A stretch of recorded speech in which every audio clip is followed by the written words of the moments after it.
केंद्र और राज्य सरकार हर संभव प्रयास कर रही है और इसी क्रम में बिहार सरकार ने यह फैसला किया है कि राज्य में बाहर से आने वाले सभी लोगों की कोरोना जांच की जाएगी और वही रिपोर्ट नेगेटिव आने के बाद भी उनको कुछ दिनों के लिए आइसोलेट किया जाएगा। सीएम नीतीश कुमार ने कहा है कि आप सब जानते हैं कि लॉकडाउन काल में राज्य सरकार की तरफ से लोगों को हर संभव मदद पहुंचाई गई। बाहर से आने वाले लोगों के लिए क्वारंटाइन सेंटर की व्यवस्था की गई, साथ ही उनके लिए यहां पर काम के अवसर निकाले गए। उन्होंने कहा कि पिछले कुछ समय से कोरोना के मामले लगातार बढ़ते चले जा रहे हैं, लेकिन अब धीरे धीरे कमी भी आ रही है, लेकिन फिर एक बार से वृद्धि शुरू हो गई है। 8 राज्यों में कोरोना संक्रमण के मामले काफी तेजी से बढ़ रहे हैं, जिसके कारण काम बंद हो गया है, तो एक बार फिर से लोग वापस अपने प्रदेश आ रहे हैं। ऐसे में उनके लिए क्वारंटाइन सेंटर के साथ साथ उनके रोजगार का भी प्रबंध किया जा रहा है।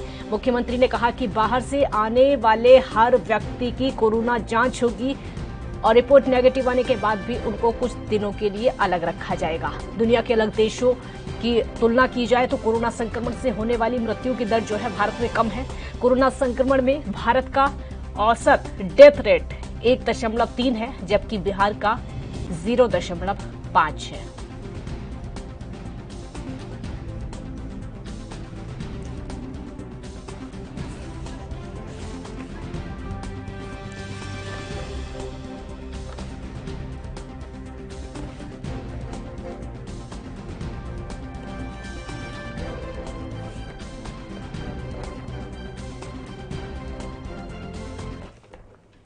चर्चा में शामिल होने के लिए हमारे साथ दो खास मेहमान इस समय जुड़े हैं। राहुल आनंद बीजेपी का पक्ष रखेंगे, भाई अरुण कुमार आरजेडी का पक्ष रखेंगे। आप दोनों का बहुत बहुत स्वागत है। राहुल आनंद जी, सबसे पहला रिएक्शन आपका होगा क्योंकि गठबंधन की सरकार है, वहां पर बीजेपी और जेडीयू की।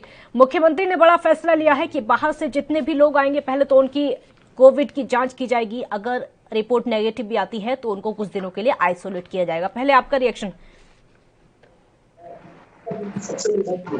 ये जो महामारी है, बचा है कोई विश्व इससे नहीं बचा, कोई राज्य बचेगा ना कोई देश बचेगा। रह गई बात कि यथावस्था सोच मस्ट बी गोज रोजगार के लिए, तो हमें जो चरणबद्ध तरीके से जो सावधानियां बरतनी है उसी की दिशा का ये कदम है। जो भी लोग बाहर से आ रहे हैं, क्योंकि हमारे प्रदेश के या लोग अन्य राज्यों में, तो कोई भी अगर आता है तो उनकी जांच सुनिश्चित होनी चाहिए, क्योंकि ये पहले भी हुआ था। और इससे एक परिणाम निकलेगा कि अगर कोई पॉजिटिव होंगे तो उनको आइसोलेशन वार्ड में रखा जाएगा, अलग रखा जाएगा, और जो निगेटिव होंगे उनको भी वेट एंड वॉच की स्थिति में रखा जाएगा। क्योंकि कुछ केसेस ऐसे हैं जिसमें ये भी पाया गया है कि लोग में छुपा कोरोना वायरस भी निकला है। तो थोड़ी सी स्थिति को देखते हुए प्रदेश ने अपनी तैयारी कर रखी है, ये हमारे लिए अच्छी बात है। और आज तो पेपर में ये भी अनाउंसमेंट किया गया है कि जो बाहर से जो ट्रेनें आ रही हैं वो जहां 2 स्टेशनों पे उतरेंगी उस स्टेशनों पे भी सबसे पहले जांच की जाएगी, और जांच का जो दायरा है उसको बढ़ाने की बात है। अगर बिहार प्रदेश की बात करें तो एक अच्छी बात यह है हमारे लिए कि हमारे यहाँ का रिकवरी रेट 96.08% है, और पूरे जो टेस्ट हुए हैं अभी आपको पिछले 1 से 2 दिनों के अंदर, तो वो 89,704 हुए हैं। टोटल पेशेंट जो हमारे यहाँ एडमिट हुए थे वो हेल्थ डिपार्टमेंट की अगर आंकड़ा को मैं बताऊं तो 2,73,830 मरीज पाए गए थे, जिसमें से 2,64,730 मरीज ठीक हो गए, और इनमें से 1,595 लोगों की मौतें हुई हैं। एक अच्छी बात ये भी है हमारे प्रदेश की। अब सवाल सुनिए मेरा, ठीक है राहुल आनंद जी, अब मेरा सवाल सुनिए, क्योंकि अन्य राज्यों से, चाहे वो महाराष्ट्र की बात हो, मुंबई की बात हो या फिर दिल्ली की बात हो, जो मजदूर हैं, जो प्रवासी मजदूर हैं बिहार के, वो वहां पर रहते हैं, मजदूरी करते हैं। अब उनको लॉकडाउन का डर है, हालांकि लॉकडाउन अभी तक लगा नहीं है। अब वो धीरे धीरे अपने गृह राज्य बिहार लौट रहे हैं, उनके लिए क्या इंतजाम है, क्या किया जाएगा? क्योंकि वो बिहार लौटेंगे ही लौटेंगे, अब लॉकडाउन लग जाएगा तो उनका रोजगार खत्म हो जाएगा, और उन्होंने अभी से वापस लौटना शुरू कर दिया। क्या तैयारी?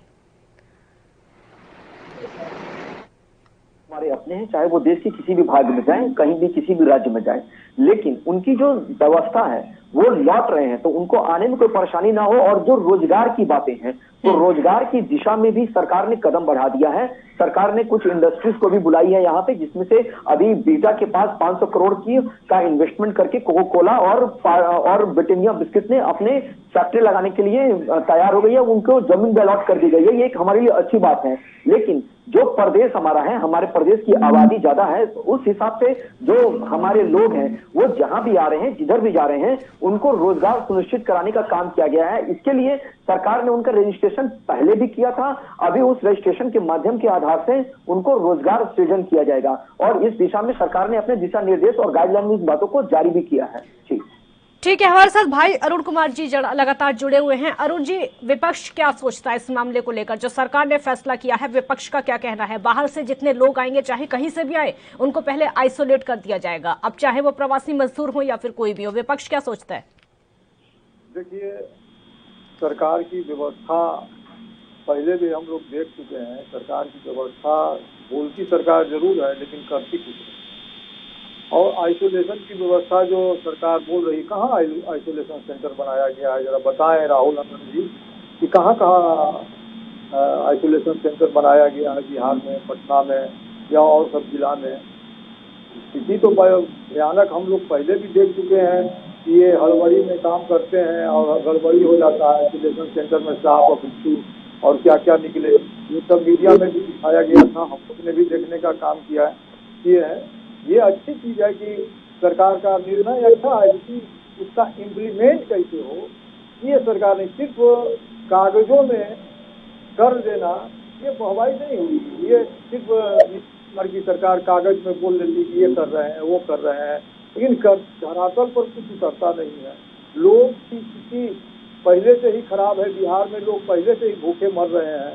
और अब तो और बिहार के बाहर से जो भी लोग हैं, जो चले गए थे, वो लोग फिर लौट रहे हैं। और उस स्थिति में सरकार जो कोरोना का टेस्टिंग का जो कह रही है, मैंने तो कल भी जाकर के पटना जंक्शन पर देखने का काम किया था। एक भी व्यक्ति सरकार का नहीं है जो कि वो कोरोना टेस्ट करे और कोरोना जांच कर के लोगों को आइसोलेशन में रखने की तो दूर की बात, वहाँ जांच करने तक की सुविधा उपलब्ध नहीं है कहीं।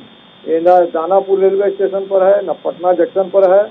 और तो ये स्थिति सिर्फ बोलने से नहीं होगी, क्योंकि रेलवे में रेल से आते हैं बहुत ज्यादा मात्रा में लोग, तो वहाँ उसी अनुपात में रखना होगा। ये नहीं, अब तो यहाँ लोग उतरे और कौन निकल कर चले गए बस में, ऊपर और नीचे दोनों बैठ करके लोग जा रहे हैं। तो ये स्थिति है, स्थिति बड़ा भयानक है। और जहां तक सरकार के वैक्सीन की बात है, तो सरकार वैक्सीन भी उतना सही मात्रा में लोगों को नहीं दिलवाने का काम कर रही है। अगर वैक्सीन ठीक तरीका से दिलाने का काम किया जाता तो आज स्थिति ये नहीं होता। दूसरे स्टेट में अभी आज मैंने न्यूज देखा कि और सारे स्टेट में वैक्सीन की कमी हो गई है। तो सरकार क्या कर रही है, क्या बोलती है? एक तरफ आप वैक्सीन पाकिस्तान को भेज रहे हैं, कहते हैं कि पाकिस्तान मेरा दुश्मन है, आप पाकिस्तान को ही भेज रहे हैं। और हमारे देश में वैक्सीन की कमी हो गई, तो पहले आप अपना जनता को देखिएगा, उसके बाद पड़ोस ठीक है सबको देखिए, लेकिन पहले तो आप अपना देश की जनता को देखने का काम करिएगा ना। देश की जनता से न मोदी जी को मतलब है, न देश की जनता को नीतीश कुमार को मतलब है। सिर्फ जुमलेबाजी करना है, ये करना है, वो करना है नीतीश कुमार भी। ठीक है राहुल आनंद जी, जवाब दीजिए। सिर्फ बोलने से कुछ नहीं होगा, सिर्फ आदेश जारी करने से कुछ नहीं होगा, उसका इम्प्लीमेंटेशन जरूरी है। धरातल पर अगर वो दिखाई देगा तब ज्यादा अच्छा होगा। देखिए, सबसे बड़ी बात है कि उन्होंने एक सवाल मुझसे किया है, जिसमें उन्होंने इस बात की जिक्र की कि आइसोलेशन सेंटर कहाँ है, पहले ये मुझे बताएं। तो मैं इनको सबसे पहले ये अवगत करा दूं कि इनकम टैक्स चौराहा पे बिहार के पटना जिले के अंदर इनकम टैक्स चौराहा है, वहाँ पे होटल पाटलिपुत्रा है अशोक करके, और कराना चाहता। और कल के पेपर में, बिहार के कल के पेपर में एक खबर प्रकाशित हुई थी जिसमें 24/7 कर सुविधा की बात कही गई थी, और पूरे डिस्ट्रिक्ट वाइज उसमें नंबर दिए गए थे कि कहां कहां किस किस जगह पे आइसोलेशन सेंटर बनाया गया है। ये मैं आपको दिखा भी देता हूं। और दूसरी बात मैं बता दूं कि ये जो कह रहे हैं कि कहने से नहीं होगा, तो मैं इनको स्मरण करा देना चाहूंगा, कहने से बिल्कुल भी नहीं होना चाहिए। लेकिन जब कोविड महामारी आया था तो इनके प्रतिपक्ष के नेता खुद तेजस्वी यादव जी दिल्ली में स्थापित थे। वो इस संकट में प्रदेश के वासियों के साथ खड़ा होना भी मुनासिब नहीं समझे थे और उन्होंने दूरी बना ली थी प्रदेश के लोगों से।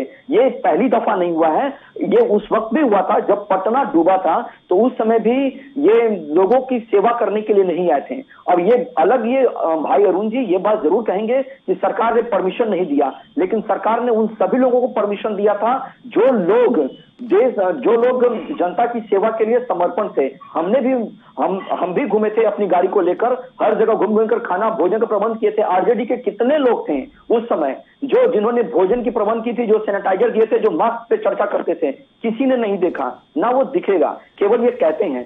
सरकार की ही तत्परता थी कि पूरे प्रशासन स्कॉट कर भोजन का प्रबंध कराता था, हर जगह ले जाकर भोजन देते थे। आज के डेट में डिजिटल सबूत की हम लोग बात करते हैं तो आप मेरे फेसबुक आईडी पे इन सारी चीजों को देख सकते हैं कि किस प्रकार से लोग गए थे। तो सरकार तत्परता दिखाई तो हम लोगों ने किया। और लेकिन राहुल जी वो जो पहले की तस्वीर है ना, आज उस तस्वीर को भी आज भी नहीं देश भूला है, जब दूसरे राज्यों से दिल्ली और मुंबई से बिहार जो मजदूर गए थे वहां पर जाकर उनको क्वारंटाइन होना पड़ा था।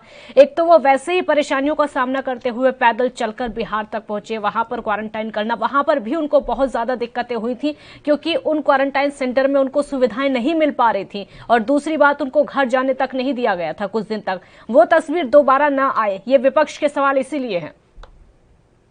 इस बात का विश्वास दिलाता हूं कि जब एट ए टाइम जिस प्रकार के डेयरिंग डिसीजन लेना पड़ा हमारे माननीय प्रधानमंत्री जी को, उस समय पूरे राज्य के लोगों ने उनका समर्थन किया था। ऐसी बात नहीं है कि जो गैर भाजपा प्रदेश है उन्होंने हमारा साथ नहीं दिया था, बिल्कुल दिया था, क्योंकि उस समय वो मजबूरी थी। वो इंटेलिजेंस का सुझाया हुआ एक परिणाम था जिसके तहत हमने जहां तहां रोका और हमने तो सफलता ली। हाँ, ये बात आपने जरूर कही कि कठिनाइयों का सामना हमारे मजदूर प्रवासी भाइयों को करना पड़ा। मैं इसके लिए आपके साथ समर्थन में खड़ा हूं। और उनको भोजन की सुविधा रहे। आपने देखा होगा कि जब दिल्ली से लोग आ रहे थे तो यूपी बॉर्डर पार करते थे। इस बार बिहार सरकार ने पूरी व्यवस्था करके रखी है उनके लिए, क्योंकि इस बार भी वो जाएंगे। इस बार जो मजदूर हैं उन्होंने शुरू कर दिया है, मुंबई और दिल्ली से जाना शुरू कर दिया है। आनंद विहार बस टर्मिनल की तस्वीरें आपने देख ली होंगी, जो मुंबई से ट्रेनें आ रही हैं उनकी तस्वीरें भी आपने देख ली होंगी। तो मजदूर लगातार जा रहे हैं।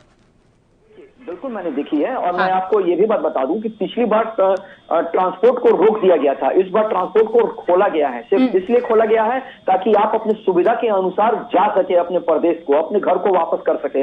लेकिन जो उनके खाने पीने से संबंधित बात की जो बात है, तो जो भी आइसोलेशन सेंटर सरकार के माध्यम से बनाई जाती है वो सारे जगहों पे डॉक्टर की और खाने की व्यवस्था की जाती है। हाँ, अगर कहीं कोई कमियां पाई जाती है तो उसके ऊपर नीतीश सरकार सख्त है। कल के जो कोरोना का जो गाइडलाइन दिया गया था, उस गाइडलाइन में इस बात की भी चर्चा की गई थी कि पिछली बार जो लॉकडाउन में आपने जो एक्सपीरियंस लिया, उस एक्सपीरियंस के आधार पे इस बार जो गलतियां पिछली दफा हुई थी उस गलतियों को सुधारते हुए आगे आप अपने लोगों की मदद करें। तो सरकार इसके लिए तैयारी कर रखी है। ठीक है अरुण कुमार जी, सरकार पूरी तरीके से तैयार है मजदूरों का स्वागत करने के लिए।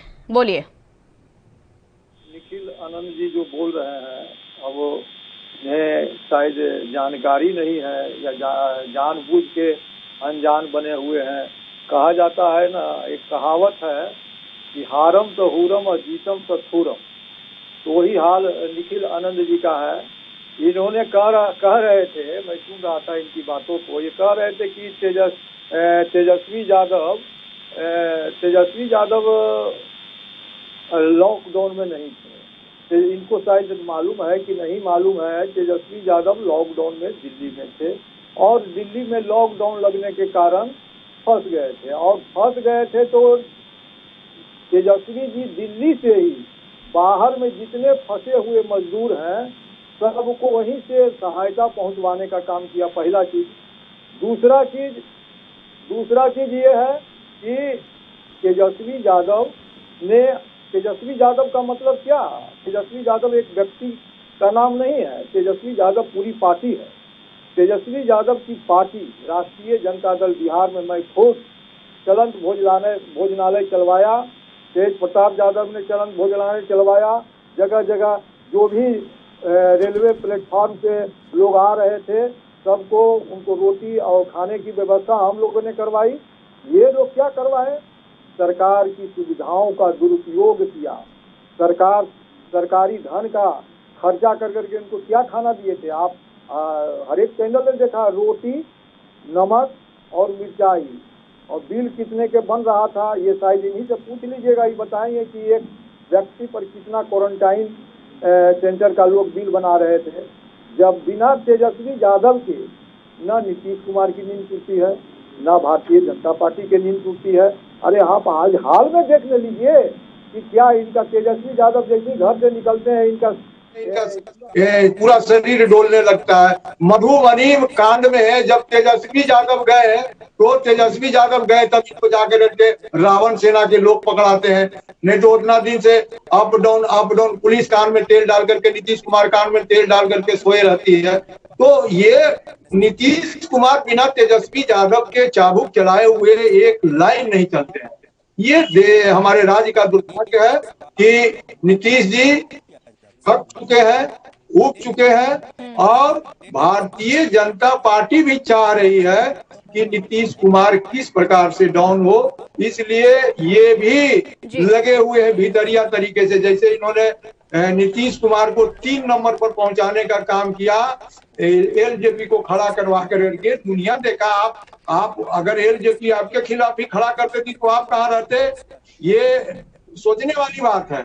आप गड़बड़ाइए नहीं, आप जो घोटाला कर रहे हैं बैठ कर करके वो जनता देख रही है। और ये जो बिहार में आपकी सरकार है ना, ये धुठाई से आपकी सरकार है, नहीं तो यहाँ आरजेडी की सरकार होती। आप लोगों ने जितना धुरफंदाई किया उसका परिणाम है 10 सीट भी 15 सीट सेंट्रल और स्टेट मिलकर करके सीट को वहाँ के पीएम को अति करके बदलने के कारण आप लोग होने वाला नहीं। करा दूं कि अब तक मेरे आपसे काफी चर्चाएं हो चुकी हैं, लेकिन आज तक आपने हमारा नाम को स्मरण नहीं किया। आप हर वक्त हमें निखिल आनंद कर बुलाते हैं, जबकि मेरा वास्तविक नाम राहुल आनंद है। कम से कम जो आप थके की जो बात कर रहे हैं नीतीश जी के बारे में, वो आप अपने पे भी लागू करके देख लीजिए, क्योंकि कितनी बार में आपने मेरे नाम का गलत उच्चारण किया है।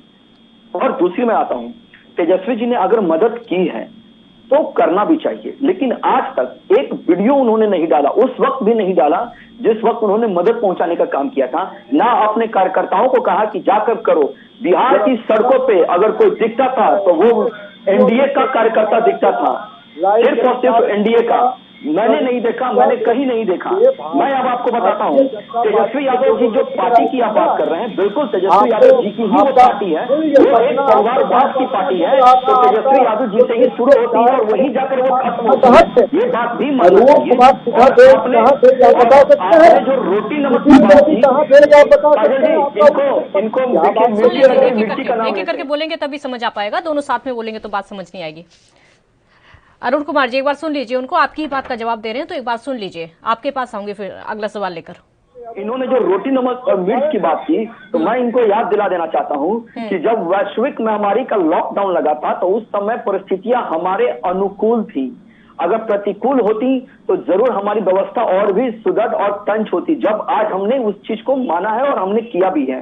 और उस वक्त संसाधनों की भी कमियां आ गई थी, ये सब लोग जानते हैं। हमारी संवेदना जरूर है उनके साथ कि अगर जिन भाइयों को थोड़ी परेशानी हुई है तो वो हम उसके लिए, सरकार ने भी कहा था कि परिस्थिति हमारे अनुकूल थी। अब मैं आता हूं, जो इन्होंने एक बहुत अच्छी बात कही है रावण सेना को गिरफ्तार कराने के लिए, तो तेजस्वी यादव के जाने पे हुआ है। तो जब ये हमला हुआ तो उसके कितने दिन बाद तेजस्वी जी गए हैं? और जो जहां तक गिरफ्तारी की बात की गई है, तो गिरफ्तारी के लिए सरकार ने पहले ही दबाव बना लिए थे और नीतीश जी के संज्ञान में ये सारी बातें आती थी कि अभी क्या अपडेट है, क्योंकि वो पल पल का अपडेट लेते थे, तभी मीडिया से मुखातिब होते थे। तो सरकार ने अपना काम किया। हाँ, जो 2-4-5 दिन की जो देरी हुई है उसकी होने की रीजन भी ये होती है क्योंकि जब भी कहीं कोई आपराधिक घटनाएं घटती हैं तो उसको पकड़ने के लिए साक्ष्य जुटाने की आवश्यकता होती है। अंधेरे में तीर सरकार नहीं चला सकती है क्योंकि इसके ऊपर विश्वसनीयता खत्म हो जाती है। और फिर इन्होंने एक बात कही कि 3 नंबर पे नीतीश जी को भेज दिया, तो मैं ये बात जरूर स्वीकार करता हूं कि ये जनादेश है, इसमें जनता को अपने मत देने की आजादी है, लेकिन और विपक्ष में अगर आपका कोई सहभागी अगर आपको अच्छा प्रदर्शन करने के लिए आता है तो आप उसको मना नहीं कर सकते हैं चुनाव। ठीक है, मुद्दे पर आइए राहुल जी मुद्दे पर आइए कि अगर जो बिहार के मजदूर हैं, मुंबई में रहते हैं, दिल्ली में रहते हैं, अब वो वहां पर जाएंगे, बिहार वापस लौटेंगे तो उनको पछतावा तो नहीं होगा अपने गृह राज्य वापस जाकर ऐसे समय में? देखिए काजल जी, बिल्कुल नहीं होगा, क्योंकि सरकार ने भूतकाल से वर्तमान में और भविष्य के लिए सबक ले रखा है। तो जो बातें बीत चुकी है उससे हमें पारदर्शिता और निखार आया है कि हम अपने भाइयों को जो हमारे पास प्रवासी मजदूर लौटेंगे उन सारे लोगों को किस प्रकार से क्वारंटाइन कराना है, कैसे जांच करना है। आपने देखा होगा कि कल सिर्फ 90,000 के आसपास जांच की गई है, तो ये कहीं ना कहीं हमारी तत्परता है कि एक दिन में 90,000 जांच की गई है। तो यही जांचें उनके लिए भी दायरे बढ़ाई जाएगी ताकि उन्हें कोई असुविधा का सामना ना करना पड़े। ठीक है, अरुण जी बोलिए। पूरी तरीके से सरकार तैयार है, मजदूर आएंगे, उनको परेशानियां वो वाली नहीं होंगी जो कि पहले हुई थी। अब हो सकता है विपक्ष ने पहले बहुत मदद की थी उन मजदूरों की, लेकिन इस बार सरकार तैयार है। बोलिए। अच्छी बात है, सरकार को तैयार ही रहनी चाहिए। हाँ। सरकार किस लिए? सरकार मजदूरों को सेवा नहीं करेगी, सरकार गरीबों की सेवा नहीं करेगी, तो क्या अडानी और अंबानी की ही सेवा सिर्फ करने के लिए सरकार है क्या? गरीबों की सेवा करना एकमात्र सरकार का कर्तव्य है और काम है। और जहां तक जो बात डराने और धमकाने की बात हो रही है कि उतरते के साथ आपको क्वारंटाइन कर लिया जाएगा, तय किया जाएगा, ये सरकार ये वक्तव्य न दे करके उसमें व्यवस्था करे रेलवे स्टेशन पर कि कौन कोरोना व्यक्ति आ रहा है उसे ठीक ढंग से क्वारंटाइन सेंटर में रखा जाए, ठीक ढंग से खाना दिया जाए, ठीक ढंग से उसे पानी दिया जाए। ये क्योंकि सरकार आप क्वारंटाइन सेंटर में रख रहे हैं तो मुफ्त में नहीं रख रहे हैं, जनता के पैसा का सदुपयोग पूरा करिए। ये नहीं कि जनता का पैसा आधा आपके जिला प्रशासन के पॉकेट में चले जाए और आधा भी नहीं पहुंच पाए जनता के यहाँ, ये देखने की बात है। दूसरी बात ये है कि जो लोग भी लौट रहे हैं उन्हें सरकार 3 महीने का अनाज मुफ्त देने की ऐलान करे कि सरकार जो प्रवासी बिहारी लौट रहे हैं उन्हें 3 महीना तक का भोजन के लिए जो चावल, गेहूं, दाल और भी जो भी सामग्रियां हैं वो मुफ्त सरकार उपलब्ध कराए ताकि वो लोग भूखे न मरें। राहुल आनंद जी, अब वो कह रहे हैं कि आपने आदेश तो दे दिया है, सरकार ने ऑर्डर तो दे दिया है, लेकिन वो सुविधाएं रेलवे स्टेशन, बस स्टॉप पर यहाँ नहीं है जो कि होनी चाहिए। सैनिटाइजर का उपयोग होना चाहिए। जिस तरीके से मजदूर बाहर से आएंगे मैं कह रहा हूँ कि आपकी एक टीम भेज दिया जाए अभी पटना जंक्शन पर, राहुल आनंद भाई अरुण दोनों पहुंचेंगे वहाँ। ये अगर दिखा दें वहाँ तो जो कहिएगा सो। ठीक है, जवाब दीजिए राहुल जी। बोलिए। सबसे बड़ी बात यह है कि सरकार अपनी लक्ष्य को और बीमारी को कंट्रोल करने के लिए हर प्रकार से प्रतिबंधित है, लेकिन कुछ जिम्मेदारियां हमारी प्रदेशवासियों को भी बनती है कि वो सुरक्षा मानकों का ख्याल रखें, क्योंकि जब वो भीड़ में जाते हैं तो वो सारी बातों को भूल जाते हैं, उससे संक्रमण बढ़ने का खतरा होता है। जो कोरोना की जो गाइडलाइन जारी कर रखे हैं केंद्र और राज्य सरकार ने मिलकर, उसका पालन करना चाहिए। ये बात मैं जरूर मानता हूं कि सैनिटाइजर का इस्तेमाल होना चाहिए। तो रेलवे स्टेशनों पे सैनिटाइजर पर्याप्त मात्रा में उपलब्ध है, वहां इस्तेमाल भी किए जा रहे हैं। अगर आप किसी भी सरकारी कार्यालय चले जाइए तो वहां भी सैनिटाइजर की उपयुक्त व्यवस्था की जा चुकी है। और जहां तक बस स्टॉप की बात है तो बस स्टॉप के पास जहां जो पुलिस का जो चेक पोस्ट है उसके बगल में सैनिटाइजर रूम बनाया गया है, सैनिटाइजेशन रूम बनाया गया है, जहां जाकर आप अपने सामानों की और अपना हाथ को सैनिटाइज करें। लेकिन मैंने आपको एक बात और कही कि कुछ जिम्मेवारियां हमारी प्रदेशवासियों को भी बनती हैं, वो भी इसका ख्याल रखें ताकि होने वाले भविष्य खतरों को रोका जा सके। चलिए, बहुत शुक्रिया आप दोनों का हमारे साथ जुड़ने के लिए। होने वाले खतरे को किस तरीके से रोका जाएगा, सरकार कितनी तैयार है उस खतरे को टालने के लिए, उस खतरे को रोकने के लिए, बिहार में किस तरीके की तैयारी, क्योंकि सरकार ने आदेश तो जारी कर दिया है, अब उस आदेश का इम्प्लीमेंटेशन कैसे होगा, बड़ा सवाल है। बहुत शुक्रिया आपका। देखते रहिए ANB न्यूज। नमस्कार।